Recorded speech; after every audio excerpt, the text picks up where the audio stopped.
চান্নামা মাতা খড় হয়ে এসে মাঝে মাঝে রামাইকে দেখে যেতেন। কৈশোরে যখন রামাই উপনীত হলো, তখন শ্রী চৈতন্য দাসের আরেকটি পুত্র জন্মগ্রহণ করলো।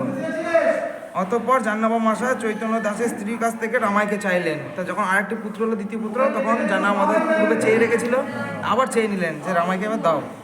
তাই চৈতন্য দাসের হৃষ্ট হয়ে জাহ্নবী মাতা দুটি পুত্র এনে দিলেন। রামাই পড়িল জাহ্নবার পদতলে, ভাসাইল পদযুগল নয়নের জলে। তখন রামাই কী করলেন? তার জাহ্নবী মাতার পদযুগল নয়ন জলে ধৌত করলেন। জাহ্নবী মাতা আদর করে রামাইকে কোলে তুলে নিলেন, অর্থাৎ দুই পুত্রকে সামনে এনে দিলেন। রামাই জাহ্নবী মাতার চরণে পড়ে গেল। তখন জাহ্নবী মাতা রামাইকে গ্রহণ করলেন। রামাই তখন পুলকিত হয়ে আনন্দ অশ্রু মোচন করলেন, অর্থাৎ আর কান্না করলেন না। জাহ্নবী মাতা রামাইকে বললেন, সর্ব অমঙ্গল নাশক হরিনাম স্মরণ করো। অর্থাৎ যখন কান্না করছে তখন বললে, এই মঙ্গলময় হরিনাম তুমি স্মরণ করো। তারপর জাহ্নবী মাতা রামাইকে নাম বস্ত্র প্রদান করলেন, অর্থাৎ নামাবলী প্রদান করলেন। এই মুরলী বিলাস, এইখানে অন্যতম একটি গ্রন্থ হচ্ছে মুরলী বিলাস। তারপর পঞ্চতত্ত্ব আদি নানা মন্ত্র রামাইকে শ্রবণ করালেন, অর্থাৎ দীক্ষা দিলেন। এইভাবে জাহ্নবী মাতা রামাইকে শক্তি সঞ্চার করলেন, অর্থাৎ এই জাহ্নবী মাতার শক্তি রামাই পেল।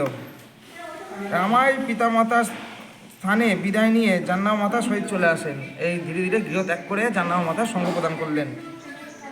অদ্বৈত আচার্য প্রকটিত হয়ে রামাইকে দর্শন দিলেন। তা অদ্বৈত আচার্য কী করলেন? তাকে দর্শন দিলেন। এই অদ্বৈত আচার্য প্রভু রামাইকে বললেন, তুমি সেই বংশীবদনের অবতার। রামাই রূপে তুমি রসরাজ উপাসনা করতে আগমন করলেন, অর্থাৎ তোমার পূর্বের লীলা হচ্ছে বংশীবদন দাস ঠাকুর। তুমি এখন কি করছো? নতুনভাবে আবার জাহ্নবী মাতার কাছে সেবায় তুমি নিযুক্ত হয়েছ। শ্রী গৌরাঙ্গ নিত্যানন্দ কৃষ্ণ বলরাম রূপে কোথায় গুপ্তভাবে বিহার করবে। সেই সময় সে অদ্বৈতাচার্য প্রভুর করুণা লাভ করে রামাই পণ্ডিত জাহ্নবী মাতার সহিত প্রেমানন্দ চিত্রে যশোর, সুখসাগর, কাছড়াপাড়া বিভিন্ন শ্রীপাঠ দর্শন করে খড়দয়ে উপস্থিত হলেন এবং সকলের সাথে পরিচয় করলেন। তা কী করলেন? যখন জাহ্নবী মাতায় সেইকালেন একজন মাতাজি দীক্ষাগুরু, সেই সময় এত প্রচার ব্যবস্থা ছিল না, কিন্তু সাধারণ মাতাজিরা কোনো সময় দীক্ষা দিতেন না। একমাত্র ব্রাহ্মণ তারাই একমাত্র দীক্ষা প্রদান করতেন। তো একজন মাতাজি যখন দীক্ষা প্রদান করছেন এবং তিনি হচ্ছে নিত্যানন্দ প্রভুর শক্তি, তখন তার চারিদিকে প্রভাব ছিল, তার সাথে যারা বিচরণ করছে তারাও সাধারণ কেউ নয়। তো এইভাবে কী হচ্ছে? রামাই চারিদিকে পরিচয় লাভ করছে। তারপর রামাই পণ্ডিত বীরচন্দ্র প্রভুর জ্যেষ্ঠ ভ্রাতা জ্ঞানে প্রণাম করলেন। তাই কী করলেন? এই জাহ্নবী মাতা, এই যে বীরচন্দ্র প্রভু, তাকে বড় ভাই রূপে প্রণাম নিবেদন করলেন। এবার প্রণাম নিবেদন করলে পরে তিনি বড় ভাই রূপে গ্রহণ করলেন। তারপর রামাই পণ্ডিত এবং বীরচন্দ্র প্রভু জাহ্নবী মাতার কাছ থেকে বিভিন্ন তত্ত্বের শিক্ষা করতে লাগলেন। তারপর কী করলে? তারা জ্ঞান আহরণ করতে লাগলেন। এইভাবে খড়দহে কিছুদিন অবস্থান করার পর রামাই পণ্ডিত বিভিন্ন গৌড় পার্শ্বদ তথা মহন্তগণের শ্রীচরণে ইচ্ছা করলেন, আচার্যদের কথা শ্রবণ করার ইচ্ছা করলেন। একদিন জাহ্নবী মাতার কাছ থেকে প্রস্তাব করলে তিনি বললেন, কোথায় যাবে? এখন তুমি বিবাহ করো, পিতামাতার অভিলাষ পূর্ণ করো। এখন তারা তোমার জন্য মহা দুঃখে আছে। তা জাহ্নবী মাতা কী করলেন? তাকে বলে দিলেন যে তুমি এখন বিবাহ করো, গৃহে যাও, আর তোমার জন্য পিতামাতা দুঃখে আছে, তুমি যাও। রামাই পণ্ডিত বললেন, আমাকে কেন বিড়ম্বনা করে সংসার যাতনা ভোগ করাতে চাও? জাহ্নবী মাতাকে বলছেন যে তুমি আবার বিবাহ দিয়ে আবার সংসার, দুঃখের সংসার কেন তুমি বিড়ম্বনার মধ্যে ফেলছো? তোমার শ্রীচরণে তো আমি আশ্রয় লাভ করেছি, এ সংসার বিষয় সাগরে আমি ডুবতে ইচ্ছা করি না। মুরলী বিলাসে আছে এ কথা রামাই পণ্ডিত উচ্চস্বরে রোদন করতে লাগলেন। এ কথা শুনে রামাই পণ্ডিত কান্নাকাটি করতে শুরু করলেন।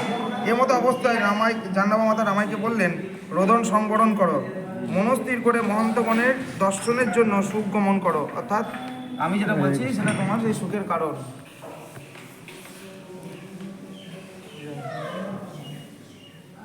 রামাই পণ্ডিত, বসুধা, জাহ্নবী মাতা, বীরচন্দ্র, গঙ্গাদেবী প্রমুখ সকলের কাছে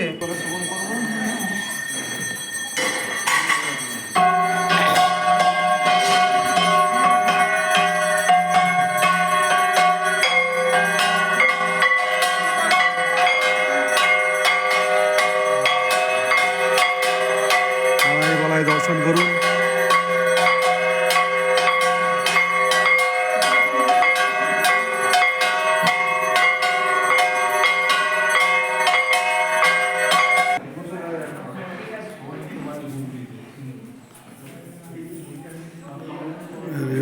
রাধারানী। হ্যাঁ এখানে রাধারানী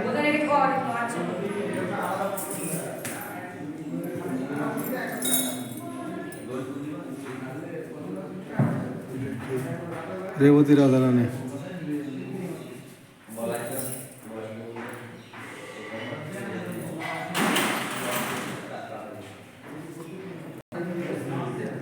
ইলাচল নিবাসায়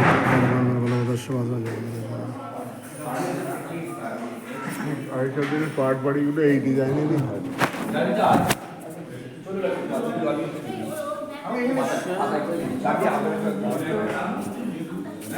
কাউকে পাঠিয়ে আসুন রান্না বাড়িটা দেখুন তো ওই আসছি এবার প্রসাদ দেবেন নিয়ে আসছি। যমুনার দর্শন করে আসেন। যমুনা দর্শন করে কালীবাবু আসুন, কালীবাবু যমুনা দর্শন করে আসি।